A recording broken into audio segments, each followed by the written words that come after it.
Hey, Sister students. Today we are talking about the Great Depression. We're going to more specifically hit the causes, some of the underlying things that are happening that actually create this thing that we call the Great Depression. Okay, so let's start off with a little scenario just so we understand what the purpose of buying stock and investing in the stock market is. It's obviously to make money, so let's look at it at an example of Dr. Pepper stock. So let's just say that Dr. Pepper stock is $10 for each share of stock that you buy. You're actually buying a share in that company. You have $100, and so you can buy 10 shares of Dr. Pepper stock. Now let's say that after a certain amount of time goes by, Dr. Pepper does really well, and the value of each share goes up to $15. So if you sell your stock at this point, what's your profit? So to figure this out, we know we have 10 shares, and if we multiply that by $15 per share, it's going to equal $150 is what you will get whenever you sell it. And remember, we put in 100 to begin with, so we put 100 here, and we subtract it out, you end up with $50 in profit. Okay? So that's how you make money in the stock market. Okay, let's look at another example of something we call buying stock on margin. This was a common practice in the 1920s. People would go to the bank, they would get a loan, and they would use the money from the loan and put it into the stock market. It's basically betting that the stock market is going to go up, that they aren't going to lose their money. It's called speculating. So let's take that same Dr. Pepper stock that's $10 a share, and if we start with our same $100 and we put that $100 down, we're able to borrow 90%. So if our 10% is our 100, 90% is 900. So we can actually put $1,000 into the stock market. And at $10 a share, that's going to be 100 shares. Now, the same scenario happens. Dr. Pepper stock goes up to $15 per share, and we sell the stock.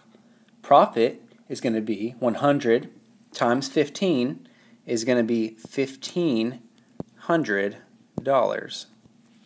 And you subtract out the 1,000 that we put in to begin with, and you've got $500 in profit. Okay, so you can see why this is much more enticing. In the last example, when we just put our $100 in, we made $50. When we put our $100 in and $900 more that we borrowed from a bank, then we just made $500. Okay, so this was a practice that was used a lot during the 1920s. Okay, I'm going to pose one more question. Can you lose money in the stock market? The answer is yes. You can lose money in the stock market. And so in the first scenario, we put $100 in. If we lose it, we lost our $100. That really stinks, but that's the extent of the damage. In the second scenario, we put in $1,000, 100 of our own dollars, and $900 we borrowed from the bank. We lose that money in the stock market. Not only do we lose our $100, now we're also in debt, $900 to the bank, because they're going to want you to pay back that loan. Okay, so we're going to get into some of the causes of the Great Depression, and I wanted to run through that scenario real quickly, just because our first cause is going to be buying stock on margin. Okay, so buying stock on margin coupled with the stock market crash, this is going to be one of the major causes of the Great Depression. It's going to have a lasting effect, a domino effect down the line. So stocks fell. People that gave investors money are wanting their money back, and they can't repay it, and prices keep dropping more. And then finally, the big date you need to remember, October 29, 1929, this is known as Black Tuesday. Prices are going to fall on this day to where stocks are basically worthless. The second piece is going to be problems in the banking system. So these banks are making loans to Americans who are taking that money from the loan, putting it in the stock market. When the stock market crashes, those that borrowed that money, they don't have money to repay the loan because they took the money, put it in the stock market, lost it, and so now they can't give the bank back the bank's money. And with the bank not getting its money back, they can't give money out to those who come to the bank and ask for it. And so banks are forced to close down because now the banks have lost their money. And when the banks close down, the domino effect trickles down to the people that held their money in that bank, those depositors. They lost that money. So if I'm a person that had put my money in the bank to hold it, safekeeping, the bank lent it to an investor, the investor lost it, the bank can't get its money back, the bank can't give me my money back, and now we're all in trouble.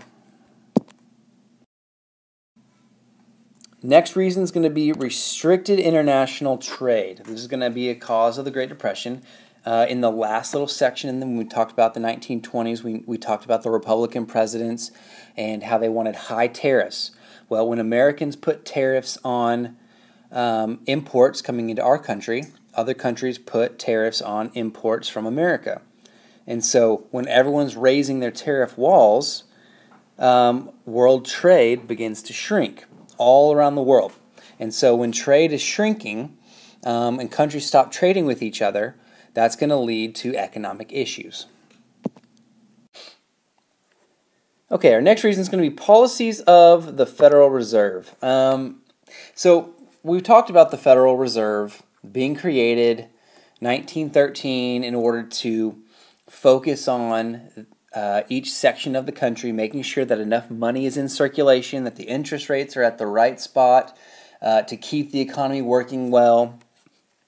And so in the 1920s, the Federal Reserve took a series of steps that actually hindered the economy and pushed us deeper into the Great Depression. So number one, they created a policy that would force banks to keep more money on hand. This restricted the money supply. This restricted the money supply in circulation at the time. Second, they raised interest rates, which also restricted the money supply and the money flow. And when people pulled their money out of banks and the banks are failing, and they kept their cash in home and didn't put it back in the money supply, the Federal Reserve did not increase the amount of money in circulation. So all of that I know may be a little hard to understand. The bottom line is just that there's not enough money in circulation to go around and get the economy moving again. So policies of the Federal Reserve is going to be our next cause of the Great Depression. The next cause is going to be overproduction and underconsumption. So American farms and factories are producing lots of goods in the 1920s, but Americans aren't buying as many products later in the 1920s, and so factories are having to close and lay off workers. And when businesses are in trouble and they need more money, what are the different ways that businesses can make money? Well, they can sell product, but that's an issue because Americans aren't buying product. They could sell their stock in the stock market, but that was a product because Americans weren't buying stock. The stock market had crashed. If you needed money in your business, you could maybe borrow it from the bank, but the problem is that banks were in trouble and were failing as well, and so you couldn't go get a loan from the bank. So when this is the situation, your options are you can lower wages, you can lay off workers, and it's just kind of a downward spiral from there. Here you can see the downward spiral, the overproduction and reduction in purchasing just means that they're overproducing, which means that they have to make cuts in the production. And when they're making less stuff, they have to cut the wages of their workers or lay off workers. And then people don't have very much money to spend. And when they don't have money to spend, then demand falls and the businesses cut even more until it just goes down and down and down until the businesses fail. So the Great Depression has a huge impact on America, on Americans. You have failing businesses, you've got farmers that are losing their farms, you've got banks that are failing, you've got millions of people out of work, and you've got people that are recording this. Some major people are going to be John Steinbeck and Dorothea Lange. They're both recording the misery of the Great Depression through photographs. You may recognize some of these photographs. They're pretty popular. You'll probably see them in different parts of American history. And you also have important literature like John Steinbeck, who wrote The Grapes of Wrath, which is dealing with this era as well. Okay, before we go, I want to touch on another little section called the Dust Bowl. We call it a double whammy for farmers because this is an environmental problem, issue, and it's coupled with the economic issues of the day, and so it's a double whammy for farmers. So when we talk about the Dust Bowl, we're talking about an area of the country that was affected by an intense soil erosion and dust storms throughout the 1930s. On this map, you can see the area, the hardest hit there in the red. You've got Oklahoma, Texas, Kansas, Colorado, parts of New Mexico, Kansas, up and down the Great Plains. These are where farmers were most affected. Farmers were hit with these fast-moving black blizzards or dust storms. You can see in this picture they could be huge. Here's a dust storm approaching Spearman, Texas in April of 1935. They would destroy farms, homes, crops, make people sick, kill animals, all kinds of devastation and damage. And to couple that with the economic depression, it was a bad time to be a farmer. So the people that were hit by the Dust Bowl, they had a choice. They could either try to eke out a living, which wasn't very good prospects, or they could abandon their homes and look for work elsewhere. So many of these families, many of these farmers, they moved out west to San Francisco or other places in California to try to find work as migrant farmers. Some of the causes of the Dust Bowl are going to be overusing the groundwater, pulling up too much water, which brings salt up to the soil, which kills vegetation. When they clear the vegetation off the topsoil, that's going to just leave dirt and nothing to hold down that dirt. And so when you take away all the vegetation, it makes it really easy for wind to come through and pick up that topsoil and blow it away. So those combined with droughts, which made the soil very dry and made the dirt really easy to be blown away, and all that with the heavy winds which carried the soil away would create scenes like this. And when that was done, it would look something like this over here, just everything covered in dirt and topsoil, where livestock would be killed, plants would be destroyed, homes would be badly damaged. It's just a big, huge financial mess and big disaster. So these farmers, most of them white, that are moving to California looking for work, they needed jobs. And a lot of those jobs out west were filled by migrant farm workers from Mexico. And so President Hoover, in an attempt to create job openings for these American farmers moving west, authorized a Mexican Repatriation Act. Now, repatriation means to give back or send back. And so this act was basically sending migrant farm workers back to Mexico. We had about 500,000 Mexican Americans that were sent back to Mexico forcibly during the Great Depression. Many that were even lawful American citizens. And you had a lot of separation from their families and a lot of issues that sprang up from this. But the Mexican Repatriation Act was Hoover's attempt to try to open up jobs for these Great Plains farmers that had moved west. That did cause a lot of issues, however. So Hoover is the president when the Great Depression begins. He takes office in 1928, and as you know from earlier, the stock market crashes October 1929. And even though the Great Depression is occurring and the Depression is in a downward spiral, Hoover is sticking to his laissez-faire policies. He did not believe that the government should get involved. He believed that private organizations should voluntarily help the needy and not the government.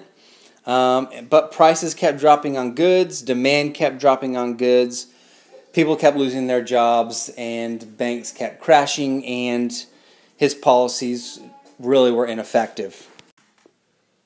Hoover eventually steps in and does a few things to respond, but really it's too little too late. He tried to do things like increasing federal spending on some public projects, try to infuse some government money into the economy. He tried to buy up some surplus farm crops to help farmers sell their crops. He created something called the Reconstruction Finance Corporation, which is to help businesses and banks that are about to fail by giving them loans from the government.